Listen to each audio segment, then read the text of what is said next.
This is one of the pictures that we often have to do here to kind of illustrate a point. This is a pretty Vietnamese girl reading one of the local English language papers with the story of Johnson finally ordering the bombing halt. I don't think that Americans will leave the country. I have seen them at work. And I think that what they want, not to leave Vietnam, but what they want is to stay in Vietnam. We have a release on a couple of captured documents. These documents were picked up in Kinh Hoa province by units of the United States 9th Infantry Division on October 29, 1968, and concern the preparations made by the National Front for the Liberation of South Vietnam for the President Johnson's announcement of a bombing halt. Soon, there may be peace in Vietnam, and the killing may be stopped for a while. But we do not believe that this political peace will have a long effect. The peace that comes to my country will be a short agreement. The peace can only last long if the people turn to follow the Tao.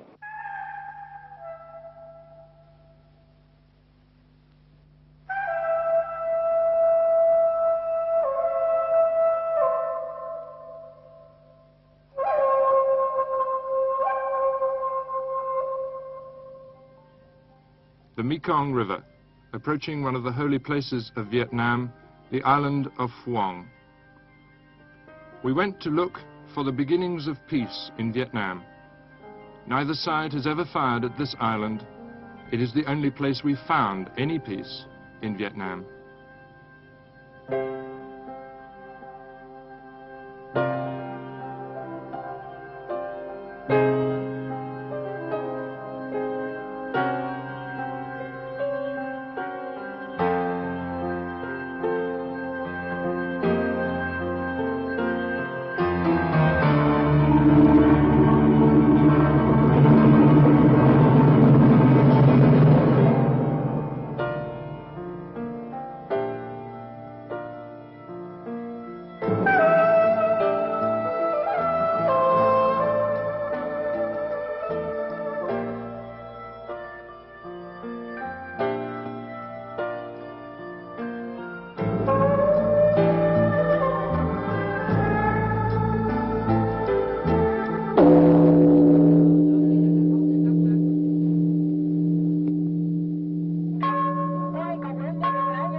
These are the Taoists.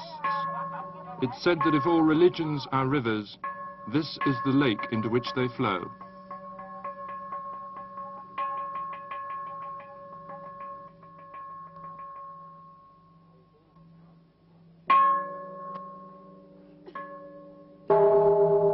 This is the only community in South Vietnam without a curfew, and every hour of every day, the members of the sect gather to pray for peace.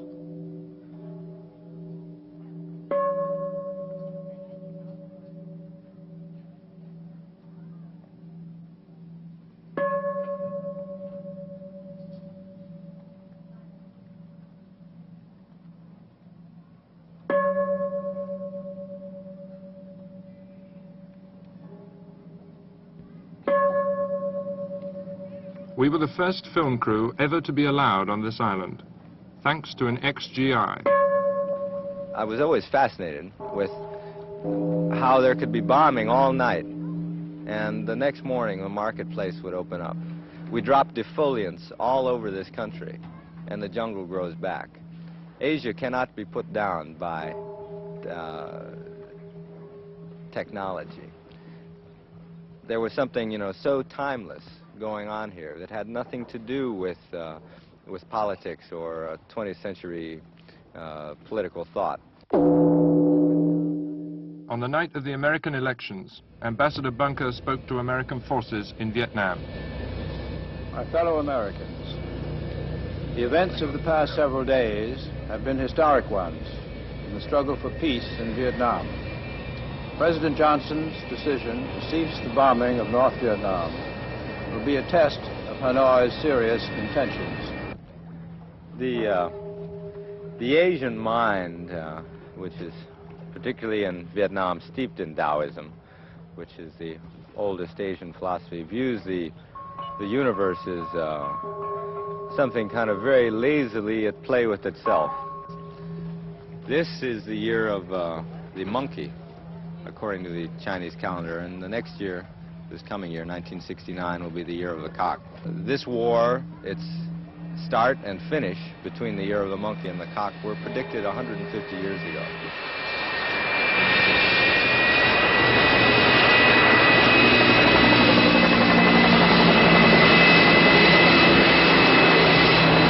It's not unique in being a force for peace. It's unique in being peace itself. There's war all around this island. We've seen airstrikes, bombardments. Not a shot has ever been fired on this island. These people here care nothing about war. They scorn it and are happy in spite of it. Other peace groups talk about peace. These people live in peace. There's a difference. As we work in close and friendly relations with our Vietnamese allies, I ask each of you to be understanding of their concerns. Our support of the people of South Vietnam and our common determination has gained for them many military successes and major advances in bettering their life. Each of us must continue to work in that same spirit until the goal of peace for this war-ravaged land is reached. Thank you. If the American troops stay here, it won't be too bad, but if they pull us out, I think the economy is going to drop way down. And I've had Vietnamese civilians working for me, and I don't see how they're going to live if we pull out. Meaning because your money will have gone, or what? Or your support? Our support. Also, the people here are not really educated, I believe, and they need help in this bill. And if the United States pulls out and leaves them, they're hurting. I don't think it's going to win for a long time. We all said back in, I don't know, July, we all said that since this campaign on DMZ had stopped, the war had stopped too. We all wrote it on one flashlight. The war's over, and we all decided to go home. We all stayed. The war's still going on. There's a bombing halt, and the war's still going on. As soon as the Americans pulls out, there's still going to be a war between the Vietnamese and the NLF, Viet Cong, or the NVA, North Vietnamese. Special forces are going to stay. The advisors are going to stay. Sure, there's still going to be a war. Naturally, they will have to live someday soon. But it is the law of the Tao and Buddhist karma that the Americans must do something good to cancel out what was bad.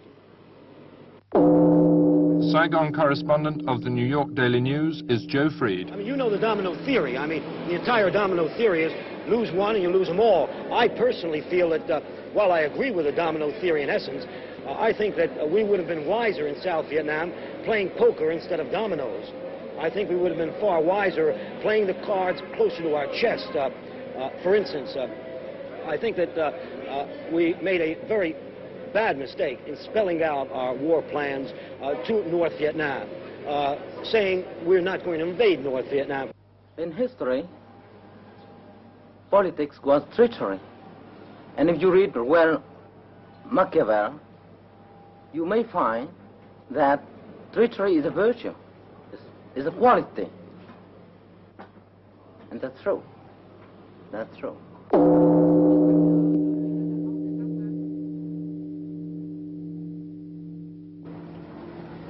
Same ways you might not go home from Vietnam. One is with the services of the Viet Cong. The other is by being run over by a motor scooter or a runaway ox cart. For the former, keep your weapon handy and keep it in good condition.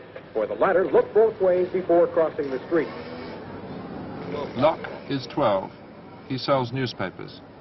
He is drawing a picture of the Vietnamese National War Monument.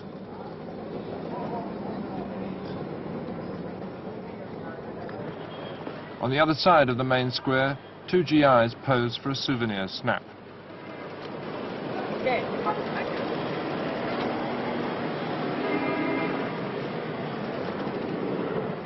It's Polaroid. Good. Whoa. Polaroid camera? Polaroid, huh? Yeah. Color, huh? It could be an interesting place to be if there weren't a war going on. Yeah, right. Thank you very much. Thank you very much. I think that's a very good picture. There you are. Presento. That's for you.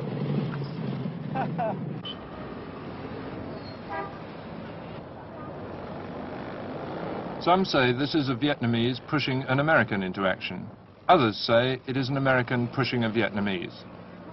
I think the Ciclo driver, who has netted far greater tips than he deserves, will look back upon it fondly. I think that the people who charge,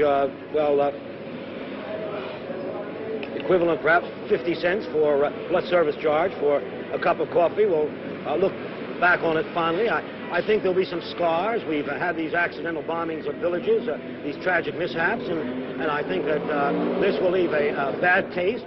Here we have what the public likes very much, which is one of the, I suppose, human interest sides of the war.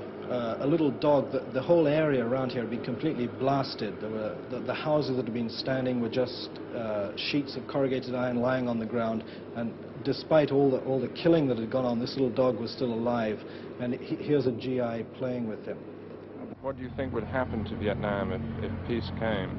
Well, I think some drastic things would happen. I think like in any other wartime economy, which the Vietnamese people right now are solely, I would say maybe 60–70% are making their money off working for the American soldiers, either by way of warswomen or PX, whatever.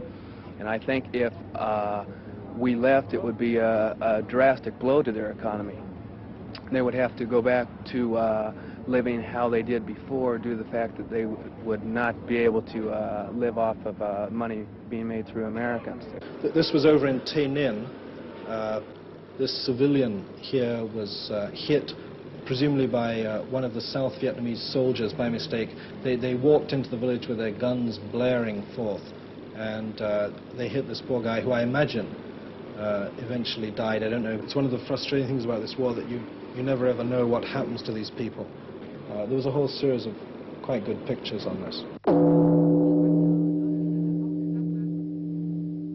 Well, I mean, it's obviously screwing them up. I mean, the Vietnamese themselves feel that, you know, the whole country is being degraded by the American presence.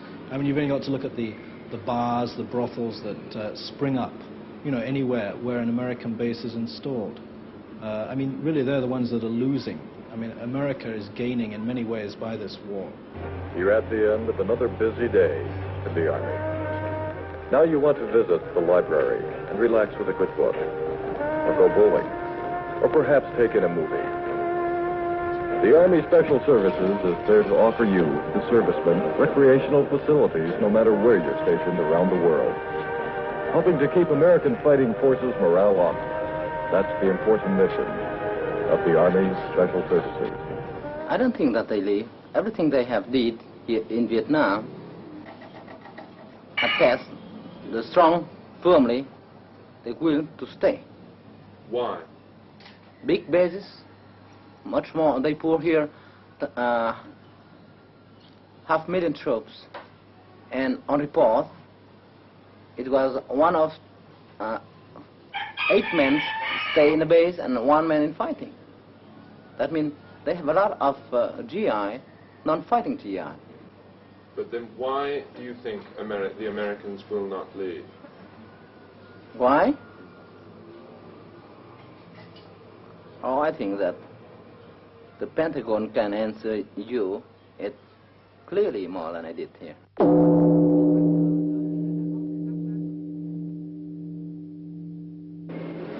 The strength of the communists in South Vietnam rests in the rural areas, not in the urban areas.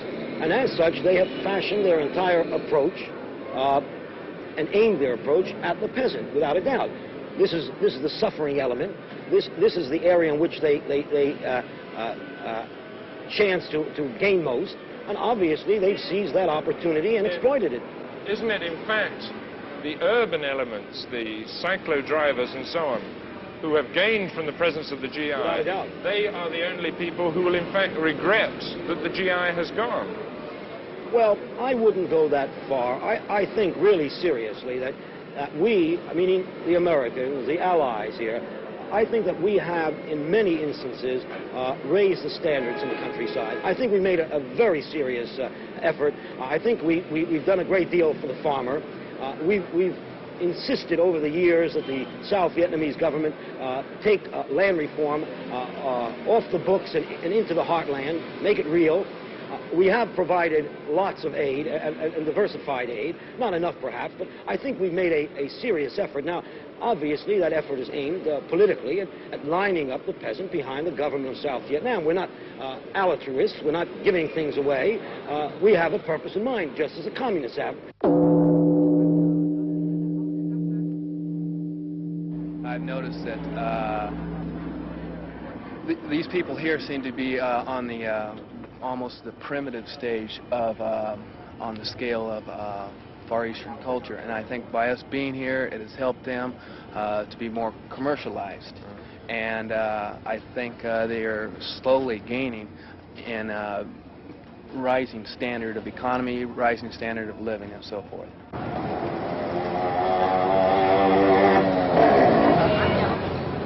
Serving the capital, this is AFPN Saigon.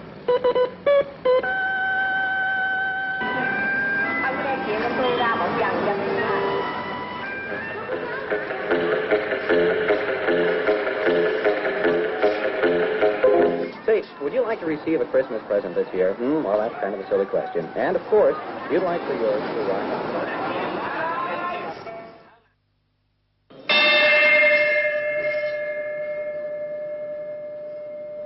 Look at the bear to understand.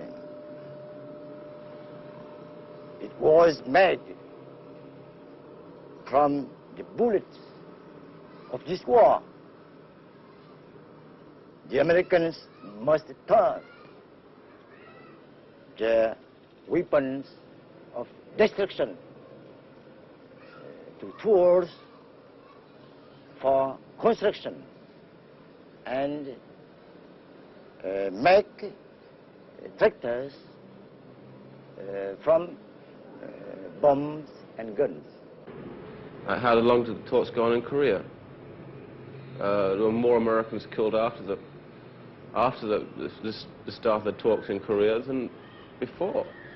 Fighting was much heavier. I'm not saying it's going to be heavier here, but there'll still be fighting. There'll still be a lot of fighting. Sit in the rice fields. The mountain in the back is Nilikoto, which is VC battalion sitting on it. These weird little looking helicopters are a fixed rotor blade is a Loach. 2 of those with miniguns on them and 2 Cobras. So instead of having a squad in the ground, you've got like 2 companies in the air and 1 squad in the ground. It's a lot of P. It's 1 squad. Very nasty people.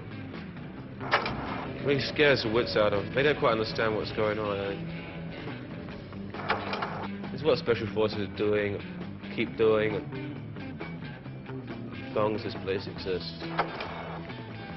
You ever speculated what the villagers will think when they think back on the Americans?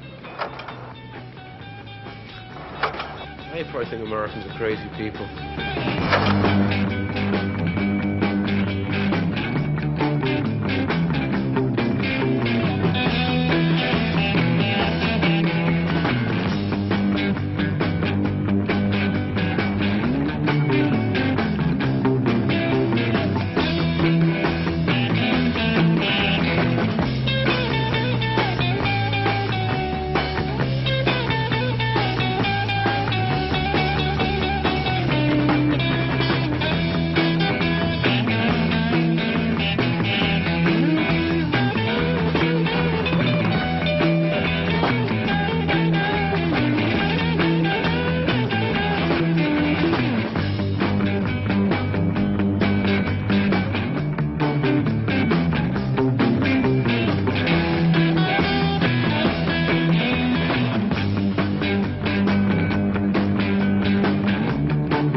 as the #1 story in the world, Vietnam is still there. It's way up top. I don't think for a long, long time there will be one story, one locality that will kind of capture the imagination of the whole world as Vietnam has done. And what makes you have to photograph all this?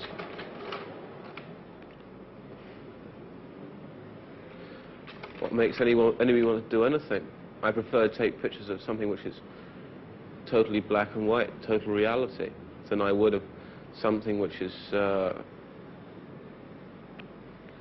mean, who really wants to watch the Queen walk around, you know? I mean, it's just not interesting. At least here you're seeing history made, you're seeing something exciting. But it's violence, and you seem in a way to be part of it. Maybe I dig the violence. Yeah, I dig what is violent. I dig violent music. But you've got to remember this is still the East. There's still a lot of very, very soft Oriental things going on here. There's a complete contrast to black and white. Total reality. Through their history, these people, as small a country as it is, have endured the Chinese hordes and Dow Chemical Company. There's something very special about the Vietnamese. I think within the next 20 years, Vietnam, who has a country that has the versatility and skill of these people, will learn how to better use the Americans, the Russians, the communists, the capitalists, to their own advantage. I feel that if they're smart, the smallest country in the world will be the little flea that made all these big dogs jump around. And I hope it's the flea that gets fat. Finally, we spoke to the island's leader, the Dao Tzu, who is under a vow of silence until peace comes. We asked if he thought the bombing halt was a hopeful sign.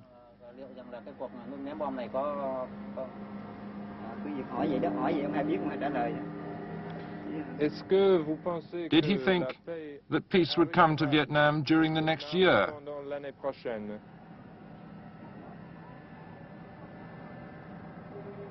He will not speak again until President Ho Chi Minh of North Vietnam and President Chu of South Vietnam meet face to face. If that is a fairy tale idea, they could only meet on this fairy tale island.